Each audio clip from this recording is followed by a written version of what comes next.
Hey guys, how's it going? Jay Sensational here, back at again with another video. It's kind of been a while where I just kind of talked about either like a champion or what I've kind of thought about the game and such. But one thing that kind of came up a little bit ago when I was actually playing against Anivia is that Anivia feels really poor in this meta. We saw a little bit of a resurgence of it last meta when TF Fizz was really popular, but now in this extreme expansion, Anivia has kind of dropped off the radar completely, and it has been a little bit since the end of last patch. So I kind of wanted to make this just to kind of talk it through why I think Anivia as a deck doesn't really work right now and what kind of are the issues behind it, and maybe just maybe think about where we can change it. I'm not like super high on Anivia like I am with Yasuo, but I would do my best to talk it through and give my thoughts on it. If you guys like this kind of video, please let me know by either dropping a like or subscribe to my channel. It really goes a long way to show, and I kind of like doing these videos, so if you guys like it, just let me know. But without further ado, let's kind of just jump into it.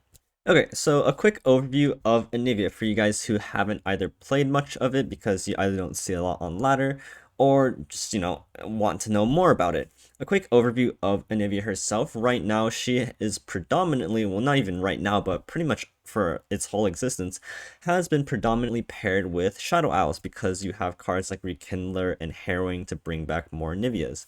The kind of overall strategy with an Anivia deck, it's a very late game control deck, so it makes sense to pair it with the two regions that have the best control tools, being Freljord and Shadow Owls. The goal of the deck is to play Anivia, either kill it by sacking it off, attacking aggressively with it, or even like using Glimpse Beyond onto it to make sure you have an Anivia in your res pool, and by duplicating it through the likes of Rekindler and Harrowing. When Anivia dies, she actually leaves an egg, Agnivia, and once you get 10 mana, that Agnivia will level up, and you kind of get Anivia back, but as a level 2 version, so it deals 2 damage as its skill. So it's kind of like an quote-unquote immortal champion in that sense. It doesn't really die unless you're able to kill the egg, and you also have ways to continue making more Anivias on board, which isn't something you can really do with other champions, and just kind of snowball your boarded state and just like have board clears turn after turn. So before we get on any further, I do want to make it clear that when we say Anivia or Anivia deck, we're not thinking about it as like a whole separate concept or idea. It's kind of bundled into a lot of the different SI failure decks that we have seen throughout the history of RuneTerra. It's a very control-oriented shell using the Freljord and SI tools, and then paired with some late game ender of sorts. And this package has usually always been cards like Vile Feast, Avalanches, board clears like Ravine, Runation, single targets like Vengeance or Grasps and things like that. That's really helped to control the board state and then finally hit your endgame win condition. Throughout the history of RuneTerra, you've seen cards like War Mother's Call and then Feel the Rush. And then finally, most recently with the Stream expansion, we have seen the Lissandra Watcher combo. I think the most important thing to get out of this is just the timeline to hit your win condition, which has been increasingly been moved up. When we saw War Mother's Call being played, you play on turn 9, and then you kind of just snowball your advantage through turn 10, 11, 12, and hopefully just have a board state where you're just dominating your opponent with a lot of high stat units for pretty much no cost. After that, when the KDA cards came out, we got Feel the Rush, which was an absolute powerhouse. You play it on turn 9 still, but you pull out 20 worth of usually overwhelmed champions, and then you get a swing in, maybe they freeze or block 1, and then you atrocity on the next turn. And so instead of winning on turn 11 or 12, you're now winning on turns 9 or 10 even. And then finally, most recently, we have Lissandra with the Watcher combo. Decks primarily now focus on how they can just push out Watcher as fast as they can, and now Watcher just wins the game on turns 8 and 9. And now Anivia, on the other hand, even though it does revolve in the same shell, the same control package, it actually doesn't have that option just to win when you play it. Even if you play Anivia on turn 6, you're dealing 1 to even 3 damage every attack turn, and then maybe you have 2 Anivias on board, you're dealing like 4 to 6, and that's just not very impactful. And so your turn to win is actually dragged out much longer. There's a lot of setup to get there, and you might be winning around like turn 12, turn 13, or even later than that. And so we come to what I will call as the win condition crux for Anivia. Anivia is the most vulnerable when you're going for the win. Now, this is kind of standard for most control decks because when you play your win condition, you can't also play your control condition or your control cards. And so, you have to commit your entire turn to playing a card like War Mothers or Feel the Rush. And the same sort of falls for Anivia. You have some very, very high cost win conditions, such as, you have to play Anivia for 6 at some point. Then you have to spend mana on cards like Rekindler and Harrowing to get to your win condition. And when you do that, you can't really play your heal cards, you can't play your control cards very effectively. Your heal cards are actually kind of high cost for what they actually do, especially compared to a region like Targon, for example. Your Vile Feast is a 2 mana heal 1, your Callous or Grasp or Whale are 5 mana heal 3s, not to mention that some of these are actually interactable, compared to like Targon that heals kind of a 1 health for 1 mana combo. When you're trying to commit to your win condition cards, you're kind of locked out of that option. And for Anivia in particular, when you're spending all this mana on your win condition, you're not even guaranteed to win on the spot. When you're playing Field Rush, your opponent has to respect your Field Rush or they just die. When you're playing Matron, you kind of end the game on the spot or set up a state on either the board or for the next turn where your opponent has a very, very hard time winning. However, for Anivia, not only does it come down slower, you have to level up Anivia by getting to your Enlightened mana points, and you have to spend a lot more mana through either the likes of Rekindler and Herring, and you're not winning.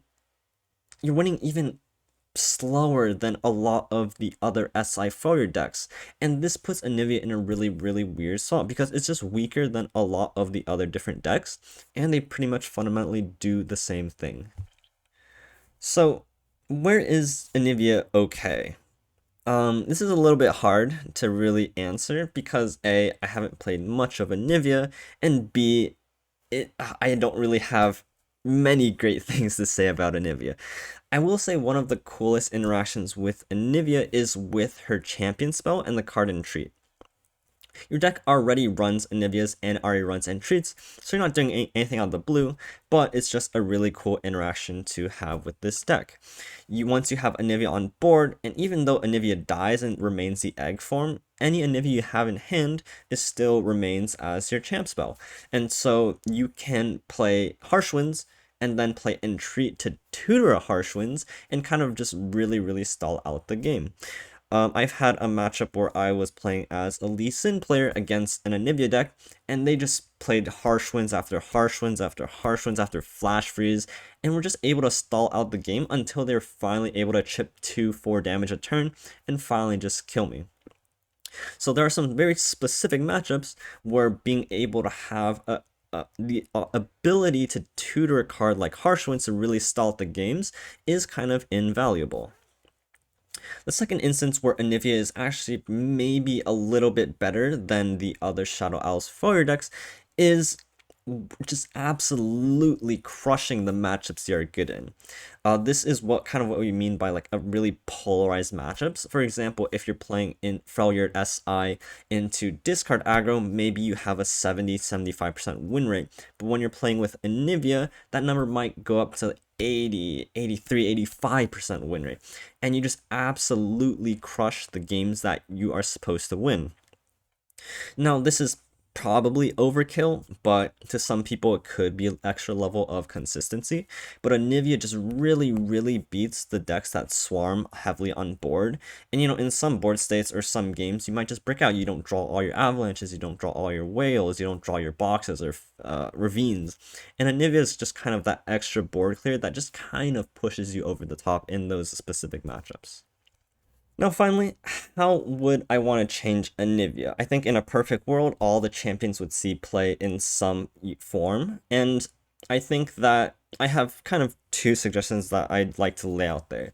The first thing that I've kind of disliked the direction that Riot has been pushing this Freljord SI kind of deck idea like throughout the metas is there's just been a lack of it's all the same core shell, right? It's like very control deck with a late game finisher.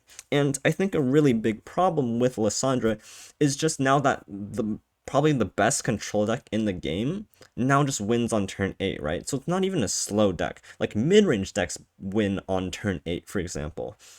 When you have a control deck that not only controls the game for a very, very long period of time, but also wins, like they have a button that they click and they just win the game, that is actually kind of toxic. And while I really like the Matron deck as a whole, I think it's a very, very strong deck. I don't like where they're kind of pushing this, especially when they released War Mothers and then they had the power creep with Feel the Rush, and then finally Matron as like an even faster finish. Decks or cards like Anivia just get kind of pushed out of the way. The second thing is just its level 2. I think compared to a card like Karma, very similar roles. You want to stall the game, you hit Enlightenment, and you drop Karma. Same thing with Anivia. You drop Anivia, you control the board for a couple of turns, you hit Enlightenment, and hopefully you have a few more Anivias to kind of just win the game. But it's very easy. It's when you're comparing a card like Karma level 2 versus Anivia level 2, it's so clear that Karma has the potential to also just win the game immediately when you level up. Your opponent has to respect the Karma, whereas Anivia is just a 3/5 that deals 2 and you can just chump block it, right? And so it's very clear that Anivia itself is super, super weak even after you level up. And I don't actually know a good way to change it because I think it's very easy to make a card like Anivia very, very toxic.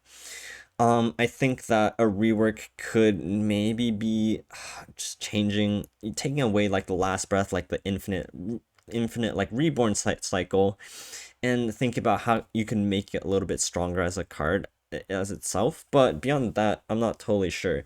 It's just easy to compare a card like Anivia to a card like Karma and say, yeah, this doesn't really work out, right? It's just hard because you're put in separate regions that might have separate game plans and things like that. But that's kind of where I leave off my thoughts. If you guys like this video, just let me know in the comments or something like that. If you guys want to see more of this, also let me know down below what you'd like to see, what champions, what cards, what concepts. I'd be happy to talk. And I do quite like how these videos are structured. I like just being able to talk about whatever's on my mind. So I'll leave it guys there. Thank you guys so much for watching. I know this video came out a little bit late, but I've been a little bit busy, and so I'll just leave it there. So without further ado, thank you guys for watching, and have a good one.